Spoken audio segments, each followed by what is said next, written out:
If you're from Tamil Nadu, you're probably hearing the term horse trading a lot these days. Well, here in Karnataka, we're pretty used to the phrase now and its implications too. Horse trading, in its literal sense, is the buying and selling of horses. Now, it's tough to evaluate how good a horse is. So, in the 19th century, traders used all kinds of dishonest methods to sell horses. In short, horse trading refers to behind-the-scenes bargaining and underhand deal-making. And that's exactly what's playing out in Tamil Nadu now. Horse trading of MLAs. But why does Vijay need these MLAs and how are they executing this operation? Let me explain.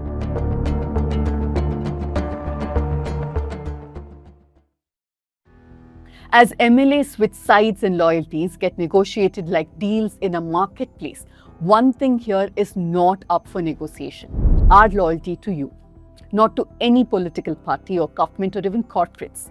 If Let Me Explain has helped you understand the news or headlines better without noise or bias, then you already know why this matters. But shows like this run on people who care enough to value them. If you value our work, help us keep Let Me Explain going. Scan this QR code and contribute any amount of your choice to support the show. Here's also a quick reminder to tell you that LME has now gotten a step closer to you. We now have a WhatsApp channel. You can follow the channel for what happens behind the scene, for also other explainers and most importantly, recommendations from the Let Me Explain team.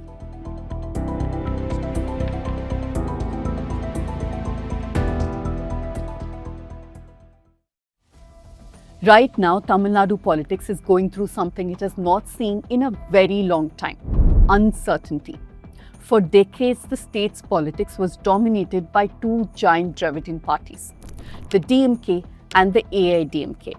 Even when smaller parties emerged, they usually ended up aligning with one of these two camps. The system was stable, predictable, and tightly controlled. But Vijay's entry through TVK has disrupted that balance. The recent resignations of AIADMK MLAs and their movement towards TVK are significant not just because of the numbers involved, but because of the message they sent. Sitting legislators from an established Dravidian party are beginning to see Vijay as a serious future power center. And this is where the term horse trading enters the conversation. Now, officially, of course, nobody is ever going to admit to horse trading, especially Vijay, who spoke about change and positioned himself against the BJP. The MLAs now flocking to him were part of the NDA with BJP. No political party is going to stand in front of cameras and say they engineered defections. Instead, the language is always more polished. They'll talk about ideological disagreements, frustration with party leadership, and changing political priorities or need for fresh leadership. But the pattern is the same. MLAs suddenly resign. Political camps become active behind the scenes. Negotiations happen privately. And most often, money is promised.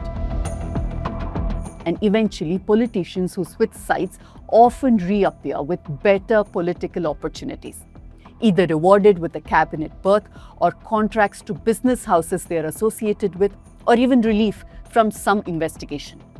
But to fully understand why this matters so much in Tamil Nadu today, we need to go back a little bit and understand how horse trading became such an important part of Indian politics in the first place. The political use of the term actually goes back more than a century. One of the earliest recorded political uses appeared in an 1893 editorial in the New York Times titled "Lying and Legislation," where the term was used to describe manipulative political bargaining and dishonest deal-making in public life. Over time, horse trading became associated with unethical negotiations involving political loyalty, votes, and power. India eventually gave the phrase its own unforgettable version: Aaya Ram, Gaya Ram.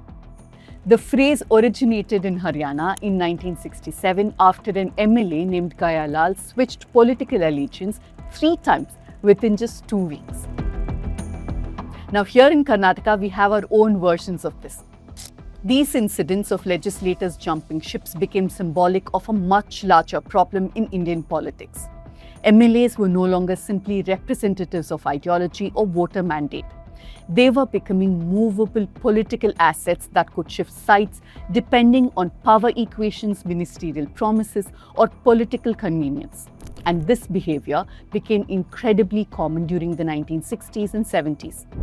Governments across India started collapsing because elected representatives kept defecting from one party to another. Sometimes these defections happen individually. Some other times entire groups switch camps completely. Political instability became so severe that many people started questioning what was the point of elections if governments could simply be rearranged through defections. This eventually led to the introduction of the anti-defection law in 1985 through the 10th schedule of the Constitution, and this was during Rajiv Gandhi's government. The intention behind the law was fairly simple. If an MLA or MP elected under one party defected to another, they could be disqualified. But hey, Indian politics has always had an extraordinary ability to adapt to every rule meant to control it.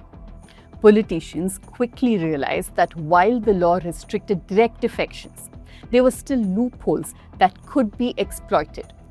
And this is where modern political horse trading evolved into something far more sophisticated.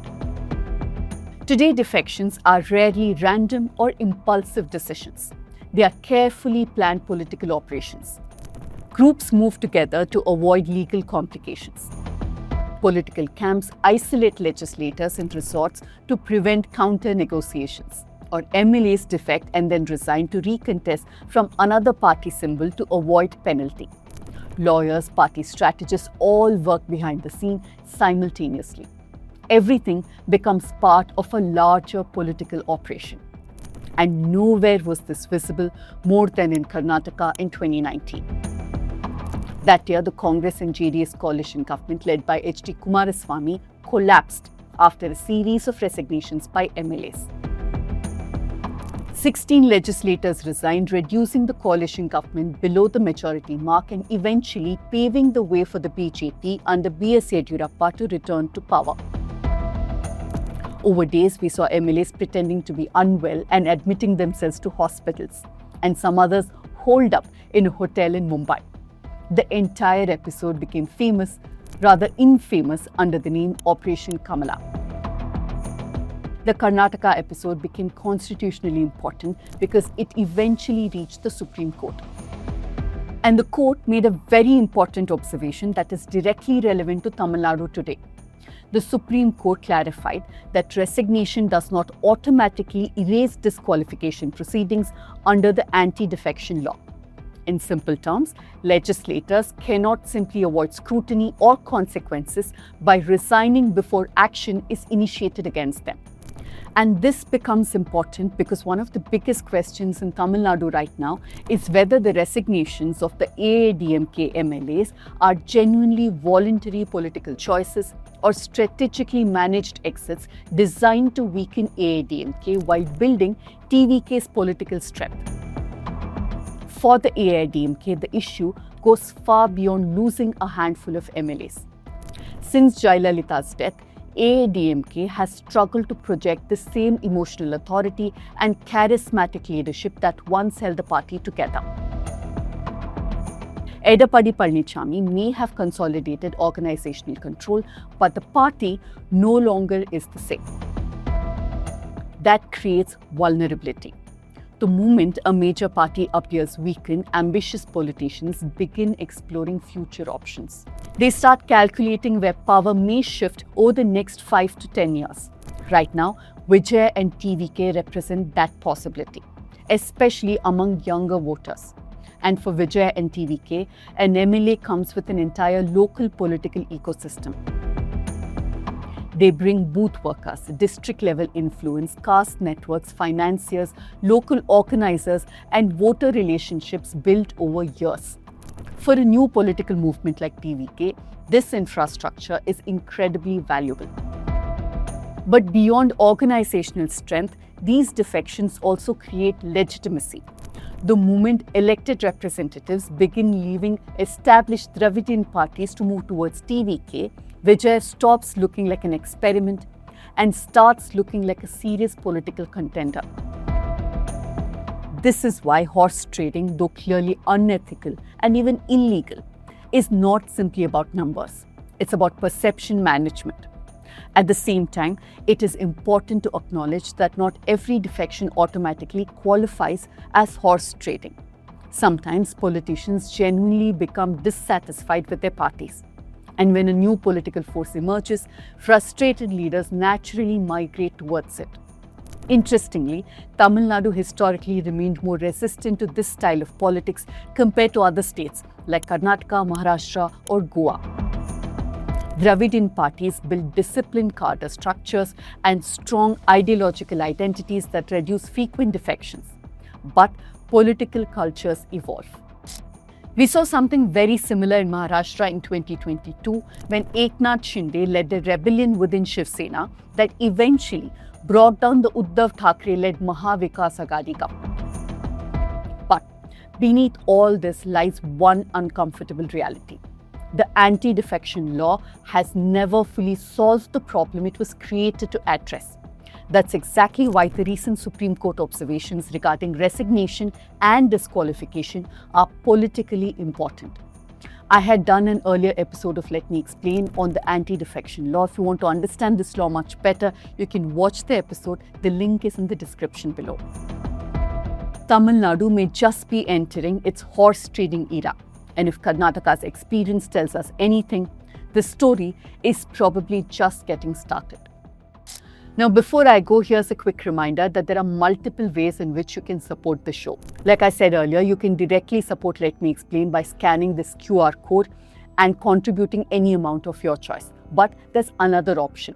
For just 99 rupees a week, you can support Let Me Explain and a whole bunch of other work that we do here at the News Minute by becoming subscribers of the News Minute and News Laundry.